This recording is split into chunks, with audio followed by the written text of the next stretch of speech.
Even mainstream medicine accepts that diabetes is largely shaped by lifestyle. You may be asking whether this applies to type 1 or type 2. In my view, the same underlying factors affect both. At the core is a pancreas that is not performing as it should. When the pancreas falters, we come back to a simple three-letter word and ask why. Hello and welcome back. And today we are focusing on a body part that often gets overlooked: your pancreas. This organ is central to blood sugar control and digestion, yet daily habits can quietly injure it over time. If you are over 40, it matters to know that nearly 1 in 10 adults lives with some degree of pancreatic dysfunction, raising the risk of problems such as diabetes or digestive issues. There is encouraging news. You can support healing and halt further harm. In this session, I will walk you through practical steps to nurture and restore pancreatic function, the foods and lifestyle choices that promote repair, and the pitfalls to avoid to prevent additional damage. If you have not already, please subscribe, like this video, and share in the comments why you would like to win. Child diabetes, lifestyle and genetic predisposition. What do we make of diabetes in a 7-year-old girl? She has not lived long enough to create the kind of wear and tear that would exhaust a pancreas, so the search naturally turns to parents and even grandparents. We once worked with a 9-year-old who had diabetes. Because she was a child, it was classified as type 1, and in conventional care type 1 is generally viewed as non-reversible, while type 2 is often considered reversible. I began looking more closely at her background. She had received routine childhood vaccinations. I have known families who noticed diabetes appearing after such milestones, yet countless vaccinated children never developed diabetes at all. It is better understood as one factor among many that can converge in a particular child. During the intake, I also spoke with her mother, who was participating in the program. She was my height, but roughly 3 times my size. Nothing in her initial description of daily habits sounded unusual until her daughter urged Mom tell her. After a pause, the child added, "Mom, you have to tell her," and finally the mother admitted she consumed a full bag of candies every day. By candies, I mean the sugary sweets people suck on, including lollipops on a stick. How could I gently convey to that mother that years of heavy sugar intake can push the pancreas to overproduce insulin, straining the organ until its function declines? Lifestyle patterns and diet strongly shape health, and their influence can reach the level of genetic and epigenetic regulation. When the pancreas is forced to work beyond its normal capacity for long periods, the risk of diabetes rises most clearly with type 2.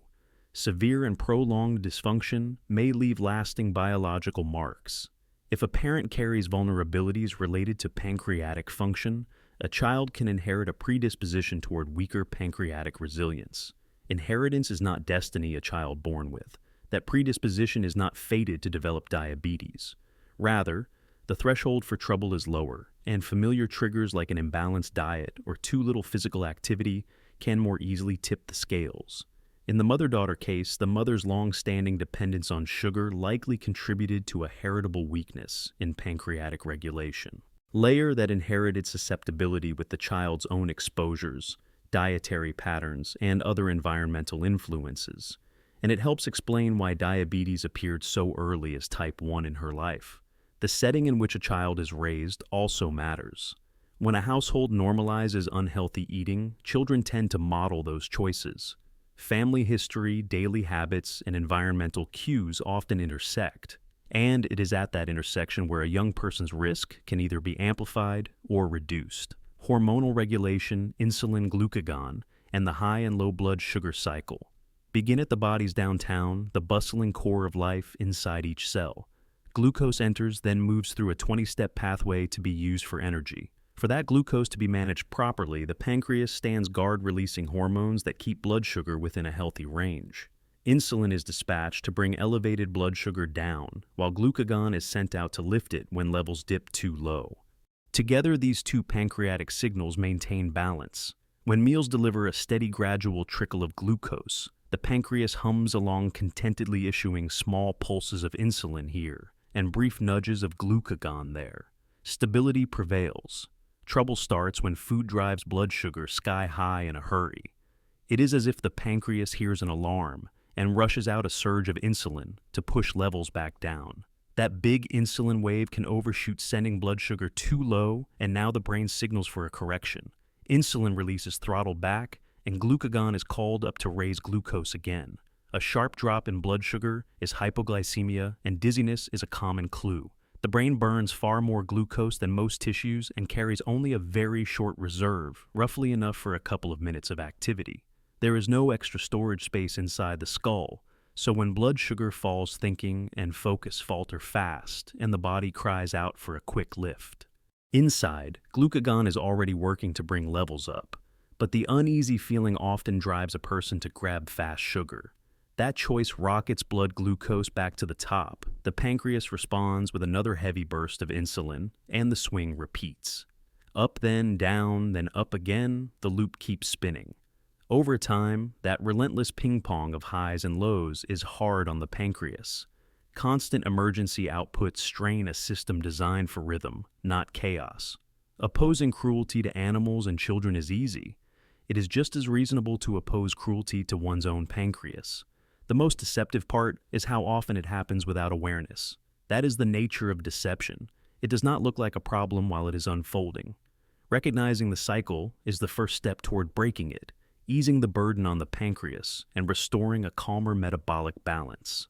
Insulin resistance and complications, why stable blood sugar matters. Repeated swings between high and low blood sugar place a heavy burden on the pancreas. Over time, that strain fosters insulin resistance, a state in which cells no longer respond appropriately to insulin. Even when the pancreas produces the hormone, glucose is not efficiently transported into cells, leaving blood sugar elevated and paving the way for type 2 diabetes. As resistance develops, the pancreas attempts to compensate by releasing even more insulin. Eventually, that effort falters. The gland cannot sustain the output, and either insulin becomes insufficient or it functions too poorly to bring glucose down. Persistently high blood sugar follows, and with it a cascade of complications that can damage nerves, impair vision, harm the kidneys, and increase cardiovascular risk. The encouraging part is that much of this is preventable through steadier glucose control, a balanced eating pattern that delivers a slow, sustained release of glucose, helps avoid the sharp peaks and steep crashes that drive the cycle. Foods rich in fiber, think vegetables, whole grains and legumes, support smoother blood sugar curves and reduce the need for large corrective bursts of insulin. By prioritizing gradual, even energy from meals, the pancreas is spared constant emergency work, and the long-term risks tied to insulin resistance are significantly reduced. Cellular mechanism from insulin resistance to diabetes. Mellitus. Glucose enters cells under the guidance of insulin, the hormone that acts like a key to the cellular door. On a diet heavy in refined carbohydrates and sugars, however, so much glucose arrives that the cell effectively signals, "We have enough."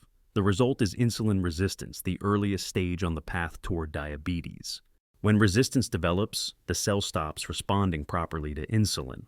Glucose remains in the bloodstream, and a mismatch emerges between abundant circulating sugar and cells that refuse entry. Sensing elevated blood glucose, the brain calls on the pancreas to release more insulin. The assumption is simple. If sugar is high, the solution must be additional insulin to drive it into cells. What goes unnoticed is the blockade at the cell membrane, insulin resistance, so the pancreas is pushed to produce more and more. Meanwhile, the excess glucose has to be cleared somehow, and the body begins to spill it into the urine. That is the origin of the term diabetes mellitus, literally sweet urine. As this process continues, the pancreas becomes overtaxed. One of the earliest signs is intense thirst, with people drinking unusually large volumes of water. The body is trying to dilute the high concentration of glucose in the blood, while simultaneously losing sugar through the kidneys, and a self-perpetuating cycle takes hold. Interestingly, the classic writings of Hippocrates, dating to 2 to 4 centuries before Christ, do not mention diabetes. Widespread recognition grew much later when sugar refining took off in London, and only the wealthy could afford it. Physicians then noted sugary urine in those affluent patients, and the condition came to be known as diabetes mellitus. Energy pathways and diet glucose journey. Oxygen and high carbohydrate intake. Let us pick up the thread. Inside the cell, glucose travels a 20-step route that yields 2 units of energy. The finale of that sequence is pyruvate, a transformed form of glucose that feeds the next stage of metabolism. From there, pyruvate enters an 8-step pathway that, in the presence of oxygen, generates an impressive 36 units of energy. The contrast is striking when oxygen is absent, a point we have explored before, including in discussions about tackling cancer. Today we are viewing the entire glucose cycle through the lens of diabetes. On diets saturated with glucose-rich sugar, heavy carbohydrate, dense foods, the story shifts. Define those carbohydrates, and you will see the pattern breads and breakfast cereals that many people in the United States and Australia reach for first thing in the morning, and that rarely carries you far. Cakes, pretzels, donuts, cookies, the parade of treats that soon follows. When a child announces hunger, it pulls at a mother's heart. She offers something quick, and yes, the child is quiet while eating it, but for many, that is where the diabetes journey quietly begins. Add in pizza and pasta, the classic high-carbohydrate staples, and do not forget potatoes. They belong in this group as well for reasons we will come to. Then there is refined sugar, the pure crystals extracted from cane and beet, the other major carbohydrate. Large numbers of people today live primarily on this high-carbohydrate pattern. A diet built this way, especially when dominated by refined sugars and processed products, floods the system with glucose. After a large intake, blood sugar shoots up rapidly. To cope, the pancreas dispatches insulin to usher that glucose into cells so it can be used for energy.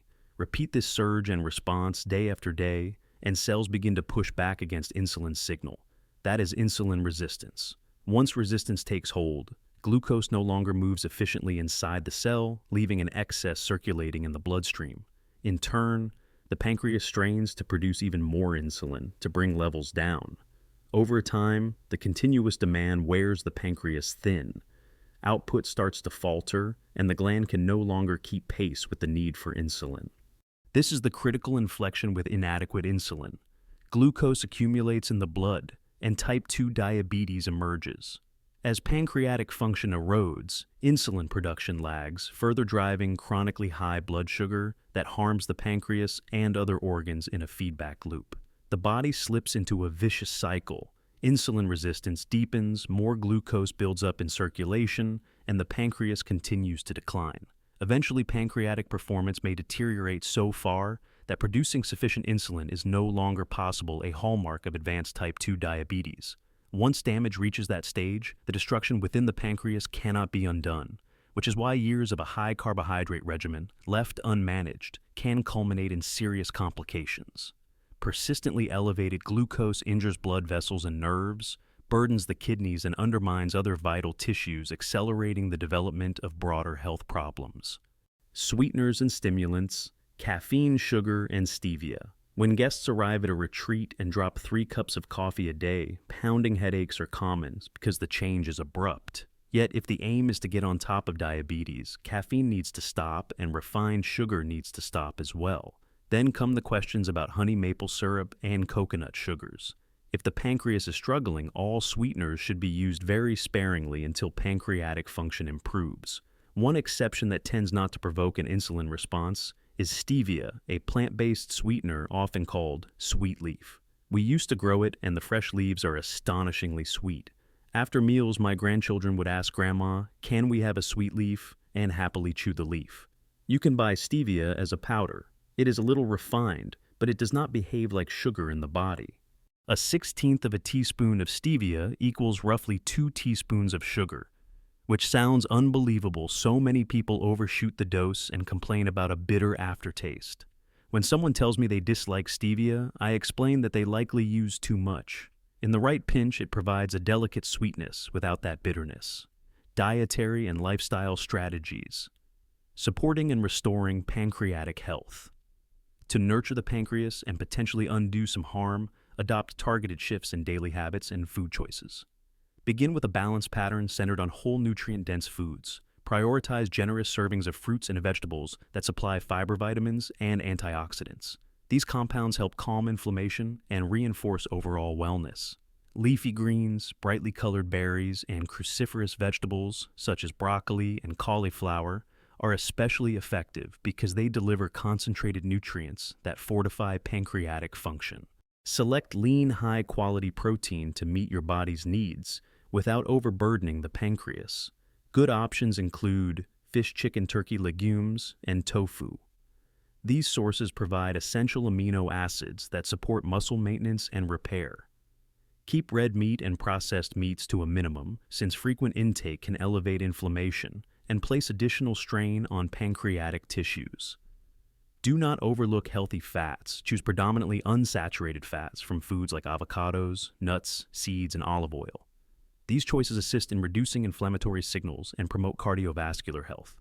A crucial consideration because diabetes and heart disease often occur together. Avoid trans fats entirely and rein in saturated fats found in items such as fried foods, commercial baked goods, and fatty cuts of meat. Excess intake of these fats can aggravate inflammation and contribute to weight gain.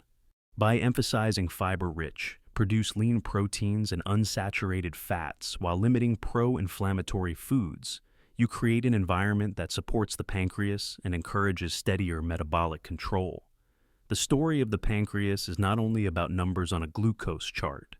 It is a deliberate journey of learning how your body works, smoothing energy, and breaking the cycle of insulin resistance before lasting harm sets in.